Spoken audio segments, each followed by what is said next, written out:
క్రీస్తునాథుని యందు ప్రియమైనటువంటి సహోదరి సహోదరులారా, తండ్రి వీరు ఏమి చేయుచున్నారో వీరెరుగరు, వీరిని మన్నించండి అనేటువంటి ఈ మొదటి మాటను ధ్యానం చేస్తున్నాం. మన్నిస్తేనే మనము కూడా మన్నింపబడతామని తెలుసుకున్నాం. అయితే మన్నించడం ద్వారా సంతోషాన్ని మనము సొంతం చేసుకుంటున్నాం అనేటువంటి కొత్త విషయాన్ని కూడా నేర్చుకోవడానికి ప్రయత్నం చేస్తాం.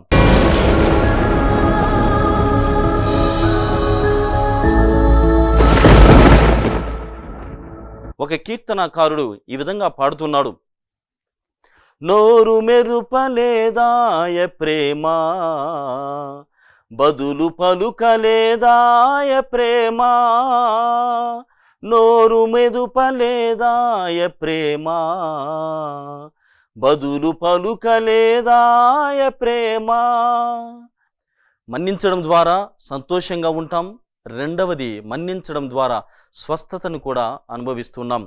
మనకు తెలిసినటువంటి విధముగా 9/11 న్యూయార్క్లో ట్విన్ టవర్స్ని అటాక్ చేసినటువంటి డేట్ అది. అప్పుడు వాళ్ళు కొంతమంది అధికారులంతా కూడా గ్యాదర్ అవుతున్నారు. గ్యాదర్ అయ్యి ఏం చేద్దాం, వీళ్ళు మనల్ని ఇలాగా అటాక్ చేశారని అమెరికా అధికారులంతా కూడా ఆలోచన చేయడానికి ఒక మీటింగ్కి వెళ్తూ ఉంటే, వారిలో ఉన్నటువంటి ఒక కథోలికుడు, ఈ మీటింగ్ ఏదో జరిగింది, అయితే క్షమించడానికి ఏమైనా ఆస్కారం ఉందా అనేటువంటి ఒక సందేహపూర్వకమైనటువంటి ప్రశ్నని వాళ్ళ ముందు ఉంచుతున్నాడు.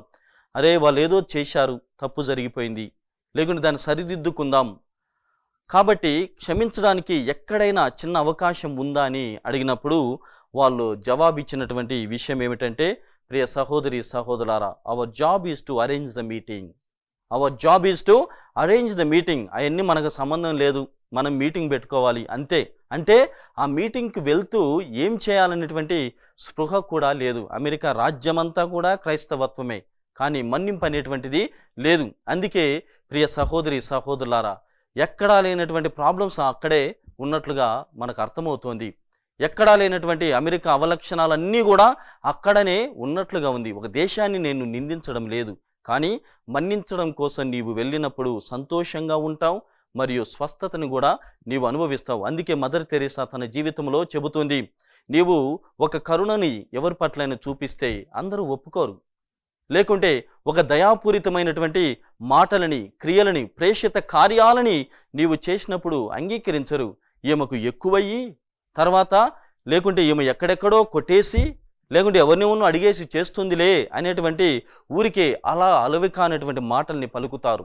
కానీ మదర్ తెరీసా ఏం చెబుతుందో తెలుసా? ఇలాంటి మాటలు అంటారు, దయతో నేను దయను చూపించినప్పుడు దయగా దాన్ని అంగీకరించరు, కరుణను చూపించినప్పుడు కరుణనుగా అది అంగీకరించరు. కానీ ultimately it is between you and your God. మధ్యలో ఎవరు కూడా ఉండరు. నీ జీవితాన్ని చరమాంకములో, మరణావస్థలో దేవుని చెంతకి నీవు చేరినప్పుడు నీకు దేవునికి మధ్య మాత్రమే ఆ తీర్పు అనేటువంటిది ఉంటుంది, కానీ మధ్యలో మాట్లాడినటువంటి వీళ్ళందరికీ కూడా ఉండదు. కావున కంటిన్యూ టు బీ కైండ్. కంటిన్యూగా అంటే ఇంకా ఇప్పటి నుండి ఎవ్వడు ఏమనుకున్నా పర్వాలేదు, మన్నించడము నీ తత్వమైతే దాన్ని నీ మతముగా మార్చుకో. కరుణను చూపించడము నీకు సంతోషమైతే దాన్ని నీ యొక్క పనిగా మార్చము.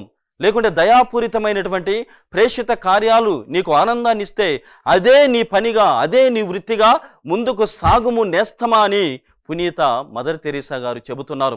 ఆ విధంగా ప్రియమైనటువంటి సహోదరి సహోదరులారా, మన్నించడములో మహత్వము ఉంది. మహదేవుడే మన్నించాడు. మనము ఎలాంటి వారము, ఏ పాటి వారము? కావున ఇక్కడ తెలుసుకుందాం. మన్నించడం ద్వారా మనము మన్నించబడుతున్నాం. మన్నించడం ద్వారా, క్షమించడం ద్వారా స్వస్థతను పొందుతున్నాం. తద్వారా శాశ్వత జీవితంలో పాలు పంచుకోబోతున్నాం. కావున ఇవన్నీ కూడా మదిలో పెట్టుకొని మన్నించడానికి ప్రయత్నం చేద్దాం. దేవునికి ఇంపైనటువంటి జీవితాన్ని జీవించుదాం. ప్రియమైనటువంటి సహోదరి సహోదరులారా, ఈ మన్నించేటువంటి ఈ మాటలో మన జగద్గురువులు పోప్ ఫ్రాన్సిస్ గారు ఏం చెబుతున్నారంటే, anger is easy, resentment is cheap అని చెబుతున్నారు. Anger is easy, resentment is cheap. అంటే కోపము తెచ్చుకోవడం, పగతో జీవించడం అనేటువంటిది చాలా చీప్గా, అంటే అది లెక్కలు వేసుకునేటువంటి జీవితము కాదు అని చెబుతున్నాడు. అందుకే ఆయనే మన్నించడంలో స్వస్థత ఉందని చెప్పినటువంటి మహా జగద్గురువులు ఫ్రాన్సిస్ గారు. ఆ విధంగా ప్రియ సహోదరి సహోదరులారా, ఇలా కోపపడుతూ పగలు పెంచుకుంటూ ద్వేషముతో మనం ముందుకు సాగినప్పుడు మన దగ్గర ద్వేషము పగ అవే మిగులుతాయి తప్ప మిగిలినవి దైవ కార్యాలు, దేవుని యొక్క పవిత్రమైనటువంటి భావాలు, సువార్త విలువలు మిగలవు. కావున ప్రియ సహోదరి సహోదరులారా, ఇవన్నీ కూడా మన్నింపు జీవితంతో జీవించడానికి ప్రయత్నం చేద్దాం. అదే మనల్ని క్రీస్తు రక్షణ సాధనంగా మలుస్తూ ఉంది. నేను ఇప్పటికే చెప్పబడినటువంటి విధముగా Christianity is a religion of forgiveness. మన్నించేటువంటిది తత్వముగా పెట్టుకున్నటువంటి మతమే క్రైస్తవ మతము. కాబట్టి మరి దానికి సంబంధించినటువంటి వారముగా, మన్నించేటువంటి వారముగా మనము జీవించాలి. లేనిచో మనము అన్యుల వలె లెక్కించబడుతున్నాం. ప్రభు మనల్ని అంగీకరించడు.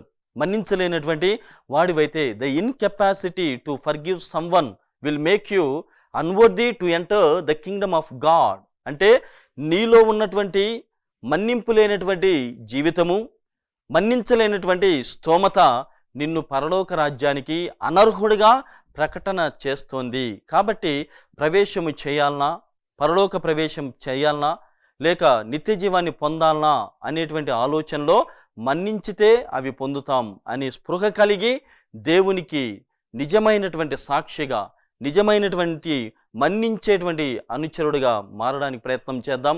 ఈ ప్రక్రియలో, ఈ సాధనలో దైవ సహాయాన్ని కోరుదాం. ప్రభు, మేము చేయుచున్నదేమో మాకు తెలియడం లేదు, దయచేసి మన్నించండి అని దేవుణ్ణి వేడుకుందాం.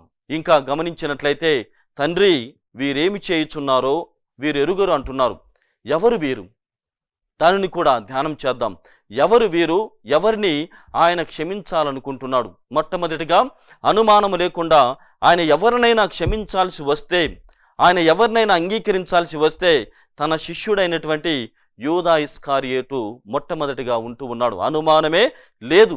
ఆయన వీడినటువంటి వాళ్ళలో, ఆయన పట్టించినటువంటి వాళ్ళలో, ఆయనకి ఎప్పుడు కూడా వ్యతిరేకమైనటువంటి భావాలు కలిగినటువంటి వాళ్ళలో యూదా ఇస్కారియోతు. కావున ఖచ్చితంగా అనుమానం లేకుండా ఆయన క్షమించాలనుకున్నటువంటి వ్యక్తి యూదా ఇస్కారియోతు. తర్వాతగా వచ్చేటువంటి వాళ్ళు ఎవరనగా గమనిస్తే, ఆయనకు ఎంతో ఇబ్బంది పెట్టి తప్పుడు సాక్ష్యాలను సృష్టించినటువంటి మత అధికారులు, ఆధారాలు లేకపోయినా ఆధారాలు ఉన్నాయని నిరూపించినటువంటి మతాధికారులను ఆయన క్షమించాలనుకున్నారు. తర్వాతగా తమ దగ్గర అధికారము ఉన్నా ఏమి చేయలేనటువంటి పరిస్థితిలో ఉన్నటువంటి పిలాతును క్షమించాలనుకుంటున్నారు. ఇంకా ప్రియ సహోదరి సహోదరులారా, రోమా సామ్రాజ్యానికి చెందినటువంటి సైనికులు ఎంత దారుణంగా యేసు ప్రభువుని వాళ్ళు హింసించారంటే, ఒకడు వచ్చి ఉమ్మి వేస్తాడు, ఒకడు వెంట్రుకలు లాగుతాడు, ఒకడు చెంపపైన కొడతారు. ఈ రకంగా ఉమ్మి వేసినటువంటి వారిని, కొట్టినటువంటి వారిని, హింసించినటువంటి వారిని, తనని నానా రకాలుగా బాధ పెట్టినటువంటి వారిని ఆయన క్షమించాలనుకుంటున్నాడు. ఇంకా గమనించినట్లయితే, చిమ్మ చీకటిలో తనని వదిలేసినటువంటి తన ప్రియమైనటువంటి శిష్యులు ఇప్పటి వరకు తన వెంటే నడిచారు, తనతోనే ఉన్నారు. కొన్ని మైళ్ళ వరకు వాళ్ళు కలిసి జీవితాన్ని జీవించారు, ఒకరి పట్ల ఒకరికి ప్రేమ అనురాగాల్ని పెంచుకున్నారు. కానీ ఆ క్షణములో చిమ్మ చీకటిలో ఆయన్ను ఒక్కరిని చేసి వెళ్ళిపోయినటువంటి తన శిష్యులు, వీళ్ళందరినీ కూడా ఆయన క్షమించాలనుకుంటున్నాడు. ప్రియ సహోదరి సహోదరులారా, ఆ విధంగా దీనిలో ధ్యానం చేస్తూ ఆర్చ్ బిషప్ అయినటువంటి ఫుల్టన్ జైషీన్ గారు ఈ విధంగా చెబుతున్నారు. అందుకే క్రీస్తు భగవాన్ ఇలాంటి వాళ్ళందరినీ మదిలో పెట్టుకొని ఈ లోకములో తన రాజ్య స్థాపన జరగాలంటే తను మొట్టమొదటిగా క్షమించాలి. అందుకోసమే ఆయన శిలువపై నుండే మొట్టమొదటి మాటని, తండ్రి వీరేమి చేయుచున్నారో వీరెరుగరు, వీరిని క్షమించండి అనేటువంటి మొట్టమొదటి మాటను పలికాడని బిషప్ గారు చెబుతున్నారు. ఆ విధంగా ప్రియ సహోదరి సహోదరులారా, యేసు ప్రభు అనుచరుడిగా, యేసు ప్రభు శిష్యుడిగా, యేసు ప్రభు యొక్క సన్నిహితుడిగా నీవు ముందుకు కొనసాగాలంటే ఈ క్షమాపణ అనేటువంటి అస్త్రము నీతో ఉండాలి.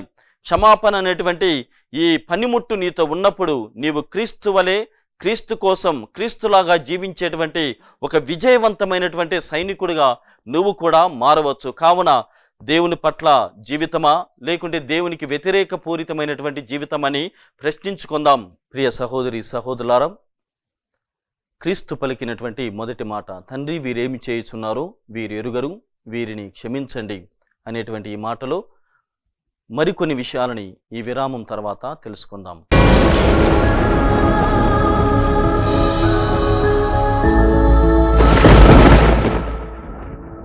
తపకాల ప్రత్యేక క్రీస్తు సందేశాలకు పునఃస్వాగతం.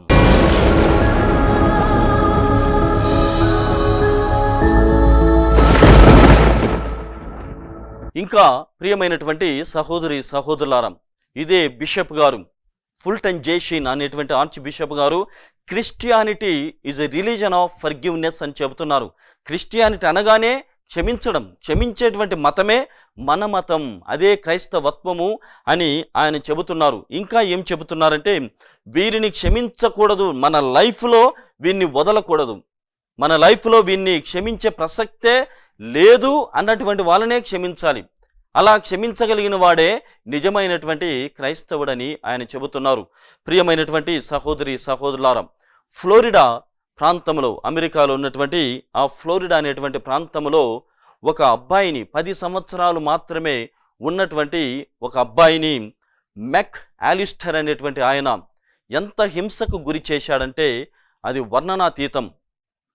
మెక్ ఆలిస్టర్ అనేటువంటి ఈయన తర్వాత ఈ అబ్బాయి వాళ్ళ తల్లిదండ్రుల మధ్య చిన్న భేదాభిప్రాయాలు, ఇరుగు పొరివారి మధ్య భేదాభిప్రాయాలు రావటం ద్వారా ఈ మెక్ ఆలిస్టర్ అనేటువంటి ఆయన ఏం చేశాడు, ఆ అబ్బాయిని కిడ్నాప్ చేశాడు. కిడ్నాప్ చేసి అడవులకు తీసుకుని వెళ్ళాడు. అక్కడికి వెళ్ళిన తర్వాత మంచిగా తాగిన మత్తులో ఉన్నటువంటి ఈయన ఆ అబ్బాయిని సిగరెట్తో కాల్చాడు, ఐసు ముక్కలని తన పైన వేశాడు. ఇంకా ఇబ్బంది పెట్టాలి అనేటువంటి తత్వముతో ఒక కత్తిని తీసుకొని ఆయనలోనికి పొడిచాడు. ఆ విధంగా అనేకమైనటువంటి హింసకు గురైనటువంటి ఈ పిల్లవాడు తప్పించుకోలేకపోయాడు. కానీ మరణించాడు అనేటువంటి తత్వముతో ఆయన వెళ్ళిపోయాడు. దానిలో ఆ హింస శ్రమలలో భాగంగానే ఆ 10 సంవత్సరాలు ఉన్నటువంటి ఆ పిల్లవాడు అప్పటికే ఒక కన్ను కూడా పోగొట్టుకున్నాడు. ఆ విధంగా ప్రియ సహోదరి సహోదరులారా, తన మలి జీవితాన్ని ఇతను కొనసాగించాడు, తర్వాత ఈ కిడ్నాపర్ ఇద్దరు కూడా కొనసాగించారు. ఒకానొక టైంలో, ఒకానొక సమయంలో ఈ మెక్ ఆలిస్టర్ తనకు తనగా వెళ్ళి ఈ గిల్టీ ఫీలింగ్తో నేను చేసినటువంటి అపరాధము చాలా భయంకరమైనది అని ఆలోచన చేసి తనకు తానుగా ఆయన సరెండర్ అయ్యాడు. అప్పుడు ఈ విషయాన్ని తెలుసుకున్నటువంటి ఈ అబ్బాయి పగ పెంచుకున్నాడు. కనపడితే చంపివేయాలి అనేటువంటి తత్వముతో చిన్ననాటి నుండే ఆయన పెరిగాడు. ఇప్పుడు క్రిస్టియన్ యూత్ మినిస్టర్గా ఈ అధికారంలో ఉన్నటువంటి ఈ అబ్బాయి ఎలాగైనా పగ తీర్చుకోవాలని చెప్పేసి అక్కడ సరెండర్ అయినటువంటి మెక్ ఆలిస్టర్ దగ్గరికి అతను వెళ్ళాడు. వెళ్ళిన తర్వాత కొద్దిసేపు అయిన తర్వాత తన మనసును మార్చుకున్నాడు. ఇదిగో ఒకానొక కాలంలో 10 సంవత్సరాలకే నేను అంత దుర్భరమైనటువంటి జీవితాన్ని జీవించాల్సి వచ్చింది. కానీ దేవుని సహాయము ద్వారా, బైబిల్ను నమ్ముకోవడం ద్వారా, క్రీస్తు ప్రభు యొక్క విలువల ప్రకారము నేను జీవించడం ద్వారా ఇప్పుడు ఒక ఉన్నతమైనటువంటి స్థితిలోనికి నేను రాగలిగాను. అయితే నేను పగ తీర్చుకోవడానికి వెళ్తే నేను మళ్ళీ తిరిగి అదే జీవితాన్ని, అదే దుర్భరమైనటువంటి జీవితానికి నన్ను నేనుగా తోసుకున్నట్లుగా ఉంటుందని చెప్పేసి ఆయన క్షమించడానికి సిద్ధపడ్డాడు ఆ బాలుడు. ప్రియమైనటువంటి సహోదరి సహోదరులారా, క్షమించడం అంటే మనిషిని మాత్రమే క్షమించడం కాదు. క్షమించడం అంటే వారు చేసినటువంటి క్రియలను సహితము మనం క్షమించగలగాలి. అదే నిజమైనటువంటి క్షమాపణ అని తండ్రి అయినటువంటి దేవుడు క్రీస్తునాథుని ద్వారా మనకు నేర్పుతూ ఉన్నాడు. ఒకసారి ఒక వ్యక్తి జీవితంలో మనకందరికీ తెలుసు, లూకా శుభవార్తలో మనం వింటున్నాం తప్పిపోయినటువంటి కుమారుని కథ. ఆ కథలో తండ్రిని కాదని ఒక పిల్లవాడు బయలుదేరి వెళ్తూ ఉన్నాడు. అక్కడికి వెళ్ళి తర్వాత దుర్భరమైనటువంటి జీవితం మనం గమనించాం. అలాంటి నేపథ్యం ఉన్నటువంటి ఒక చరిత్రని మీకు చెబుతాను. అందులో ఏమిటంటే, ఒక తండ్రి ఒక కుమారుని ఎక్కువగా బాధ పెట్టేటువంటి వాడు. ఎన్నిసార్లు చెప్పినా వినటం లేదని చేయి చేసుకునేటువంటి వాడు. కుమారుడు తట్టుకోలేక, తండ్రి పెడుతున్నటువంటి బాధలని తట్టుకోలేక ఇండ్లు వదిలి పారిపోయి ఉన్నాడు. కొన్ని రోజులు, కొన్ని సంవత్సరాలు తండ్రి బిడ్డ కోసం ఎదురు చూశాడు. తప్పైపోయింది, చేయి చేసుకున్నాను, ఈ క్షణం నువ్వు తిరిగి వస్తే నిన్ను నేను అంగీకరించడానికి సిద్ధంగా ఉన్నాను అనేటువంటి ఆలోచనతో, మనస్తత్వముతో, మనస్తాపముతో ఆయన బాధపడుతూ ఒకానొక రోజున ఒక నిర్ణయం చేశాడు. ఇదిగో my dear son, everything is forgiven, even your acts. ఇదిగో నీవు నా కుమారుడిగా ఉంటున్నప్పుడు నీవు నాకు వ్యతిరేకముగా ఆలోచన చేసినవి, నీ క్రియలను అన్నిటినీ కూడా నేను మన్నిస్తున్నాను. అవి ఏమీ కూడా నా మదిలో పెట్టుకోకుండా నిన్ను స్వీకరించడానికి, అంగీకరించడానికి సిద్ధంగా ఉన్నాను. ఐ లవ్ యూ అని చెప్పేసినటువంటి ఒక పూర్వకమైనటువంటి ఒక కరపత్రాన్ని అందరికీ పంచాడంట. దానిలో ఇదిగో నేను నిన్ను మన్నిస్తున్నాను, నీ క్రియలను సైతము నేను మన్నిస్తున్నాను, ఫలానా చోటన ఫలానా సమయానికి నేను నీ కోసం ఎదురు చూస్తూ ఉంటానని చెప్పేసి కరపత్రాలు అన్నీ కూడా పంచి తను చెప్పినటువంటి ప్రదేశంలో ఎదురు చూశాడంట. ఆ సమయంలో ఆ కరపత్రాన్ని చదివినటువంటి కుమారుడు, ఇదిగో నా తండ్రి నన్ను మన్నించడమే కాదు, నేను చేసినటువంటి క్రియలను సైతం కూడా ఆయన మన్నించి నన్ను ప్రేమించేటువంటి తండ్రిగా తనను తాను ఆహ్వానిస్తున్నాడు అని గమనించి వెళ్ళి తండ్రిని కలిశాడట. ప్రియమైనటువంటి సహోదరి సహోదరులారా, ఆ కథలో అంతతోనే అయిపోవడం లేదు. అలాంటి వాళ్ళు 80 మందికి పైగా ఈ కరపత్రాన్ని చదివి, ఎవరు వేశారో తెలియదు, ఫలానా ప్రదేశంలో నేను ఉంటాను అనేటువంటిది మాత్రమే తెలుసు, బహుశా నా తండ్రే చేశాడేమో, నా తండ్రే నన్ను పిలుస్తున్నాడేమో అని వయస్సుకు సంబంధం లేకుండా ఒక్క వ్యక్తి రావాల్సి ఉంటే 80 మంది వెళ్ళి క్షమాపణని అనుభవించి ఉన్నారు. ఆ విధంగా మనము ఒక్కొక్కరిని క్షమించితే తప్ప మనము క్రీస్తు బిడ్డలుగా ఉండలేమని గుర్తుపెట్టుకోవాలి. ఆ విధంగా ప్రియమైనటువంటి సహోదరి సహోదరులు ఇంకా గమనించినట్లయితే, మనము మన్నిస్తే మనకు వచ్చేటువంటి లాభం ఏంటి? మనం మన్నిస్తే మనకు వచ్చేటువంటి లాభం ఏమిటి? మనము కూడా మన్నించబడతాం, అంతకు మించి ఏమీ లేదు. ఎందుకంటే మనం చేసేటువంటి క్రియలు, మనం జీవిస్తున్నటువంటి జీవన విధానము, మనం ఆలోచన చేస్తున్నటువంటి ఆలోచన జీవితం అనేటువంటిది మన్నించబడాలి. ఇలాంటి ఆలోచనతో మనం ముందు వెళ్ళినప్పుడు, జీవితాన్ని కొనసాగించినప్పుడు దేవుడు అంగీకరించడు, ఖచ్చితంగా అంగీకరించడు. కాబట్టి మన్నించుదాం, మన్నింపబడుదాం అనేటువంటి గొప్ప స్థితికి మనం చేరడం కోసం ప్రభువైనటువంటి దేవుడు ఈ మొదటి మాట ద్వారా, తండ్రి వీరు ఏమి చేయుచున్నారో వీరు ఎరుగరు, వీరిని క్షమించండి అని మనందరి తరపున అడుగుతున్నాడు. కావున మన జీవితాల్లో కూడా మనం ఒకరినొకరు క్షమించుకోవడానికి ప్రయత్నం చేద్దాం, ఒకరినొకరు అంగీకరించుకోవడానికి ప్రయత్నం చేద్దాం, ఒకరి కోసం ఒకరిని జీవించేటువంటి విధముగా దేవుణ్ణి మనకు సహాయాన్ని ఇవ్వమని కోరదాం. ప్రియమైనటువంటి సహోదరి సహోదరులారా, తండ్రి వీరేమి చేయుచున్నారో వీరు ఎరుగరు, వీరు మన్నించండి అంటే మరొక ప్రత్యేకమైనటువంటి కోణాన్ని క్రీస్తు భగవానుడు ఆవిష్కరిస్తున్నాడు. అదేమిటంటే సోదర ప్రేమ. జగద్గురువులైనటువంటి పునీత జాన్ పాల్ II గారు ఈ విధంగా చెబుతున్నారు.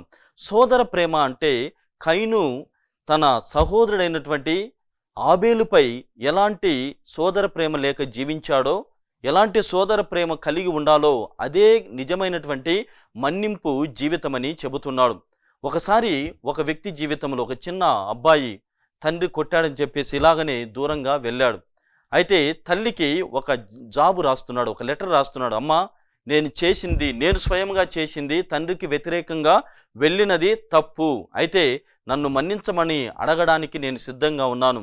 నా మన్నింపు జీవితాన్ని మీరు నిజంగా అంగీకరించినట్లయితే, తండ్రి నన్ను ప్రేమించినటువంటి వాడైతే, నా మన్నింపు జీవితాన్ని ఆయన స్వీకరించగలిగితే, మన ఇంటి పక్కన ఉన్నటువంటి ఒక చెట్టుకి ఒక తెల్లటి వస్త్రాన్ని మీరు కట్టండి.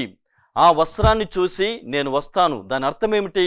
తెల్లటి వస్త్రాన్ని నేను చూడగలిగితే మీరు నన్ను అంగీకరించడానికి సిద్ధంగా ఉన్నారు అనేటువంటి ఆలోచన నాకు కలుగుతుంది అని ఒక జాబు రాశాడంట. తల్లి పర్వాలేదు నువ్వు రా అని తిరిగి జవాబు రాసిందంట. ఆ విధంగా ప్రయాణం చేసి రైలు ద్వారా ప్రయాణం చేస్తున్నాడు. ఈ రైలు వాళ్ళ ఇంటి పక్కగానే వెళ్తూ ఉంది.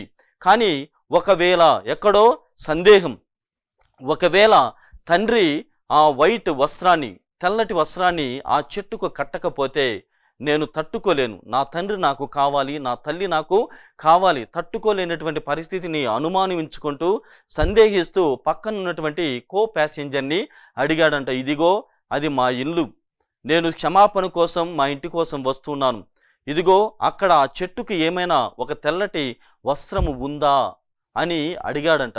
అప్పుడు ఆ కో ప్యాసింజర్ చెబుతున్నాడు, ఒక్క వస్త్రము కాదు, కొమ్మకి మీ తండ్రి ఇక్కడ తెలుపు వస్త్రాలను అమర్చి ఉన్నాడు అని చెప్పాడు. ప్రియమైనటువంటి సహోదరి సహోదరులారా, అంగీకరించడం అంటే పరిపూర్ణముగా సమర్పణ చేయడం. ఇకపై నుండి నేను అలాంటి పనులను చేయను అని చెప్పడమే. ఉత్తమ మనస్తావ జపములో మనమంతా కూడా చెబుతున్నాం, ఇక మీదట ఒకనాటికి ఇటువంటి పాపములను చేయునని నిండు మనసుతో మనస్తాపపడుచున్నాను. ఇలాంటి గొప్ప స్వభావమును దేవుని ముందు మనం ఉంచాలి. ప్రియమైనటువంటి సహోదరి సహోదరులారా, ఇదే జగద్గురువులు పునీత జాన్ పాల్ II గారు ఈ విధంగా చెబుతున్నారు, దేవుడు ఎంతగా క్షమించడానికి ముందుగా వస్తూ ఉంటే మన మనుషులమైనటువంటి మనము అంత దూరముగా పరిగెడిపోతున్నామట. ఎందుకంటే దయార్థ జీవితం, కరుణా హృదయం అనేటువంటిది మనకు కష్టతరమైనటువంటి జీవితమని అందులో ఉన్నటువంటి అర్థం. ఒకసారి ప్రియ సహోదరి సహోదరులారా, ఒక గురువు దగ్గరికి ఒక క్షవరం చేసేటువంటి ఆయన వచ్చాడంట. వచ్చి చూస్తూ ఉన్నాడు, ఇదిగో స్వామి, మీరు ఫాదరు, మీరు గురువులు, ఎందుకు దేవుడు ఈ లోకంలో జరుగుతున్నటువంటి అన్యాయాన్ని సెట్ చేయలేకున్నాడు, ఎందుకు మనుషులను మళ్లించలేకపోతున్నాడు, ఎందువలన ఇది జరుగుతుంది అని గురువును ఈ క్షవరం చేసేటువంటి వ్యక్తి అడిగాడంట. అప్పుడు ఆ గురువు గారు ఒక వ్యక్తిని, తల ఎక్కువగా పెరిగినటువంటి ఒక వ్యక్తిని చూసి, ఇదిగో ఆ వ్యక్తి వెంట్రుకలు చాలా పెరిగాయి, నువ్వెందుకు వెళ్ళి అతనికి శుభ్రం చేయకూడదు, అతనికి కటింగ్ చేయకూడదు, క్షవరం నువ్వెందుకు చేయలేదు అని అడిగినప్పుడు అతడు సహకరించడు, అతడు నా దగ్గరికి రాలేదు అని ఇతను చెప్పాడంట. అదేవిధంగా దేవాది దేవుడు నిన్ను మన్నించాలనేటువంటి ఆలోచనతో ఉన్నాడు. కానీ మనిషి 2 అడుగులు వేసి వచ్చినప్పుడు ఆయన అనంతమైనటువంటి క్షమాతత్వాన్ని మనం చూడగలుగుతున్నాం. కాబట్టి ప్రియమైనటువంటి సహోదరి సహోదరులారా, చివరిగా చెబుతున్నటువంటి మాట, నీవు మన్నించబడాలంటే మన్నింపు జీవితం నీదై ఉండాలి. మన్నించగలిగినప్పుడే దేవాతి దేవుని నుండి నీకు మన్నింపు వస్తుంది. కావున మన గతములో మనం ఎలాంటి వారమో, ఈ క్షణమున నువ్వెలాంటి వాడవో, రాబోయేటువంటి కాలంలో ఎలాంటి ప్రణాళికలతో నీవు ఉన్నావో నీకు బాగా తెలుసు. కావున అవన్నీ కూడా మదిలో ఉంచుకొని మన్నించుదాం, మన్నింపబడదాం. క్రీస్తునాథుని యందు ప్రియమైనటువంటి సహోదరి సహోదరులారా, యేసు ప్రభు పలికినటువంటి మొదటి మాట, తండ్రి వీరేమి చేయుచున్నారో వీరు ఎరుగరు, వీరిని క్షమించండి అనేటువంటి ఈ మాటను, వీని గురించి మరికొన్ని విషయాలు రేపటి దినమున తెలుసుకుందాం.